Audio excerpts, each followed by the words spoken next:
प्रेम से बोलिए जितिया माई की जय, जीवत महान भगवान की जय। तो दीदी जी, मैं आपको एक जितिया व्रत की कथा सुनाने जा रही हूँ। इस कथा को पूरा सुनिए और रहस्य जानिए। आदि नहीं, आदि सुनने में जितमहान भगवान का अपमानित होती है और पूरा सुनने में जितमहान भगवान दया बरसाते हैं, कृपा करते हैं, घर में धन की वृद्धि देते हैं, सुख शांति मिलती है, सुहाग की लंबाई होती है।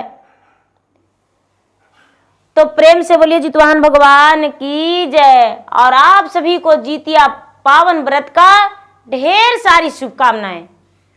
जय जितवाहन बाबा। तो दीदी, एक गांव में एक गरीब एकदम निर्धन परिवार थे। वो जो बेचारा गरीब परिवार थे वो रिक्शा चलाते थे, शहर बाजार में जाकर रिक्शा चलाते थे और उसी से प्रतिपाल करते थे। उनका 5 संतान था, 4 बेटा और 1 बेटी थी। पांचों जो थे छोटे छोटे थे। एक था 10 साल का, एक था 8 साल के, एक था 6 साल के, एक था 4 साल के। ऐसे करके उनका 5 बच्चा छोटे छोटे थे। छोटे छोटे थे, बेचारा रिक्शा वाला ले जाते थे रिक्शा और जाकर दिन भर मेहनत करते थे। कभी कभी उनका 1 रुपया 8 आना भी कमाई नहीं होता था दीदी। बेचारा के घर में कभी चूल्हा जलता था और कभी चूल्हा नहीं जलता था।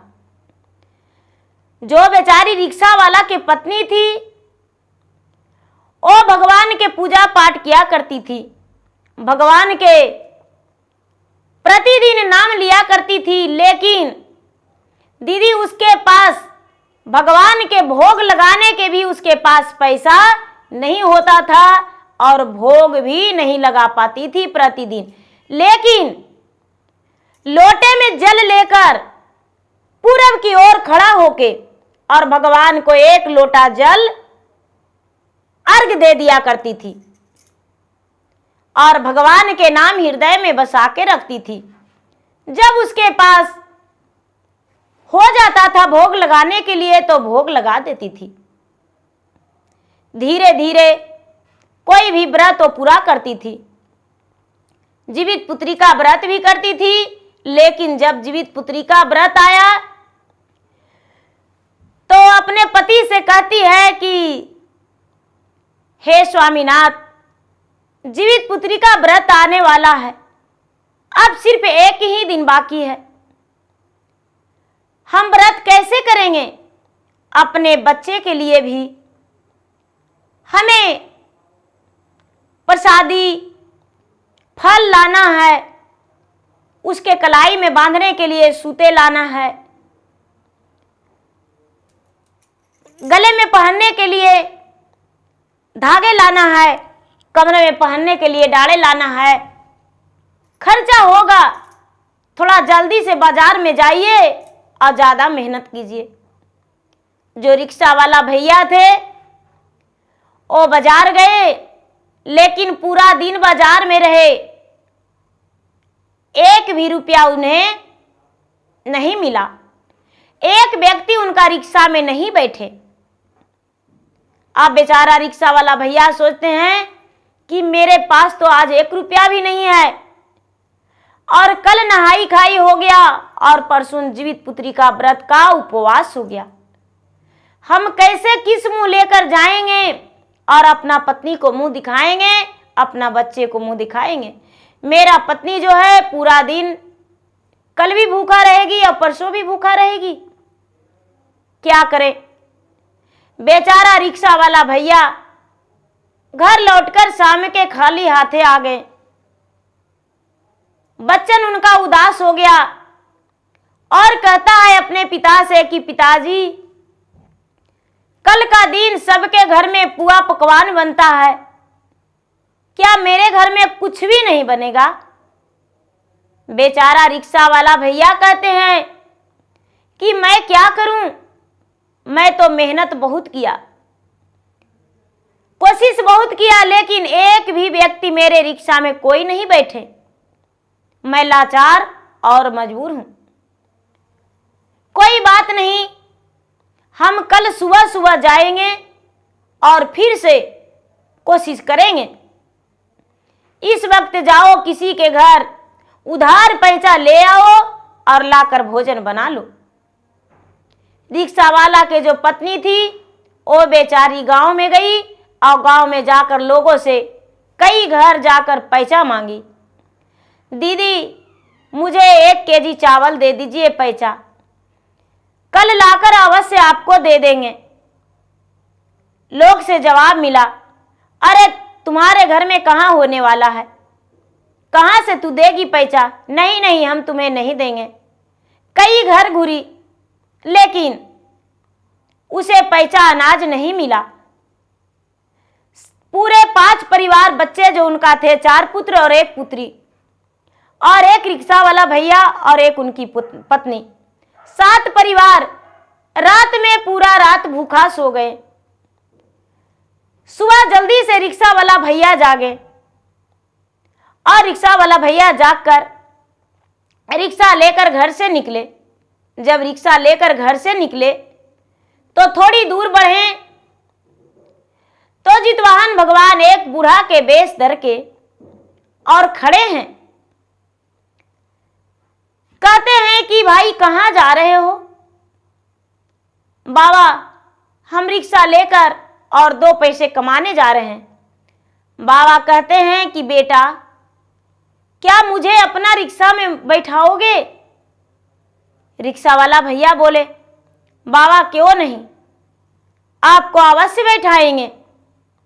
बेटा लेकिन मेरे पास 1 रुपया भी नहीं है तुम्हें देने के लिए, सुबह सुबह का टाइम है और हमें जल्दी से घर भी जाना है, क्या करें, क्या तुम मुझे ले चलोगे? जो रिक्शे वाले थे वो बोले कि हाँ बाबा आपको हम अवश्य ले चलेंगे और आपको हम जहां भी जाना होगा वहां पहुंचा देंगे। कहते हैं कि ठीक है। तो उस बाबा बैठने से भी असमर्थ थे, इतना अपना अवस्था खराब कर लिए।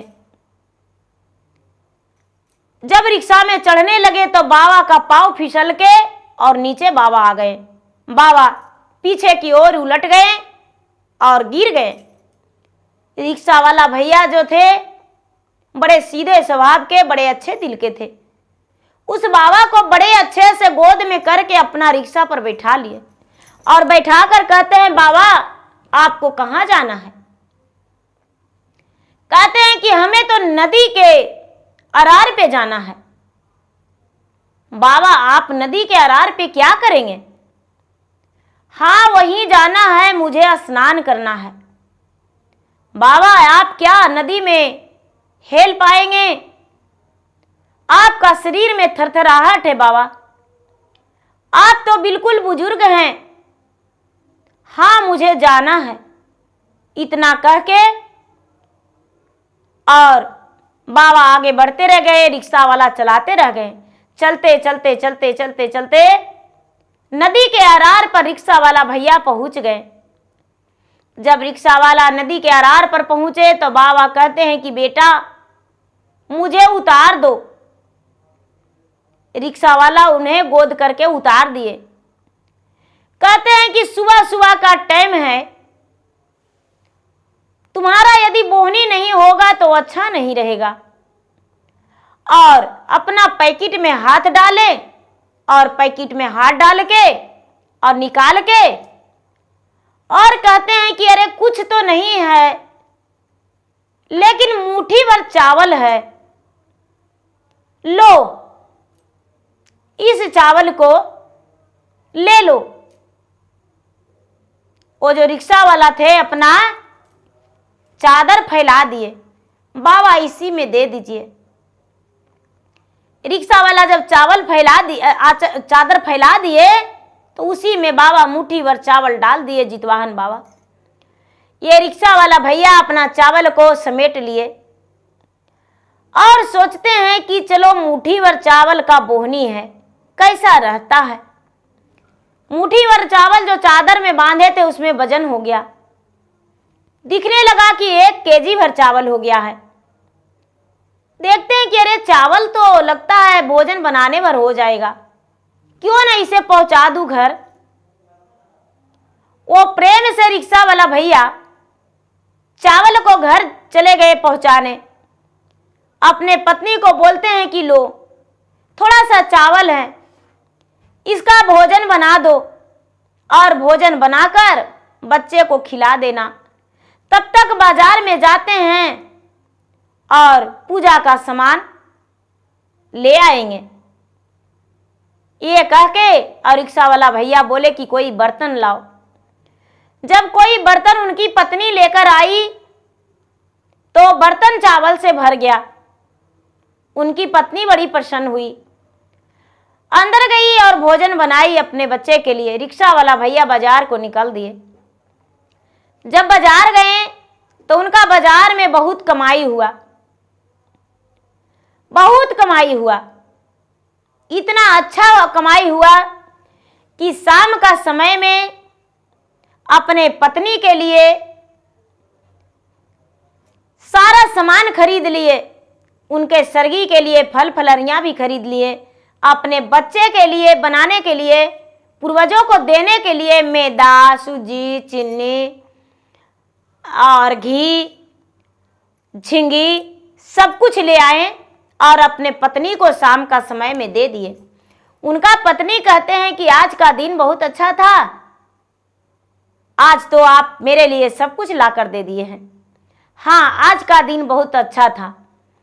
आज एक बूढ़ा बाबा ने मेरे रिक्शे पे बैठे और उन्हीं का भाग से मेरे पास सब कुछ हो गया है। उनकी पत्नी कहती है कि चलिए बहुत अच्छा की बात है। और रिक्शा वाला लगता है कि भगवान ही थे, रिक्शा पर जो बैठे वो भगवान थे। ये बात सुनकर उनका पति भी कहते हैं कि लगता है कि मुझे पहचानने में भूल हो गया, सचमुच में ये जितिया भगवान ही थे, जितवाहन भगवान थे और मैं उन्हें पहचान नहीं सका। ये कह के और रात्रि में भोजन बना, सारी परिवार भोजन किए। भोजन करने के बाद बेचारी पुआ जो बनाई थी अपने पुत्रों को खिलाई, अपने पति को भी खिलाई, खुद को भी खाई, अपने पूर्वजों को भी दे दी, सरगी करने के लिए रख दी। 2:30 बजे उठी और घर में झाड़ू लगा के और प्रेम पूर्वक ओदातुन करके स्नान करके और उसके बाद चिल सियारिन के नाम से भी दे दी, अपने पूर्वज के नाम से भी दे दी और गरुड़ महाराज के भी नाम से दे दी, जितिया भगवान के भी नाम से दे दी और देकर और खुद को भी थोड़ी मोड़ी खा ली, सरगी कर ली। सरगी करके उसके बाद फिर से दतवन करके और पूरा जागी रही, क्योंकि सरगी करने के बाद दीदी सोई नहीं जाती है।